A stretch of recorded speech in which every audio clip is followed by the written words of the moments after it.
Muy buenas, xente, ¿qué tal? Estamos en un día un poco solellero, con calor aquí en el concello de Aller, donde está enfocando David el río Negro, pueblo de Nembra ahí a los fonderos, pero bueno, son las 11:30 de la mañana y estamos todavía con un tiempo que por lo menos no nos da tanto calor y tanto malestar. Aquí en el río Negro hay muchas leyendas sobre los pesos insoportables, y decir, la xente de antiguo tenía opresión en pecho, o afogábase, o sentíase, bueno, con un desasosiego, y decían que era por el tema de alguna criatura que provocaba esa sensación, como por ejemplo era el pesadillo,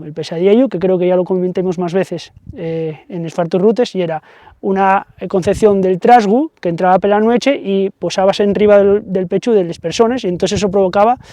pues una especie de apnea del sueño, ¿no? No se sabía lo que era científicamente esa dolencia, lo que ocurría, y entonces se atribuía al pesadillo y al hecho de que se posaba en riba de las personas cuando dormían y después desaparecía. Pero y que además en Nembra, aquí había un paisano, que era José Álvarez Lobo, que hizo un estudio que está recogido en un libro que, si no me equivoco, Nembra y lesos coses, de los años 90, y falaba en esta zona, en el río Negro de este valle de Allerán,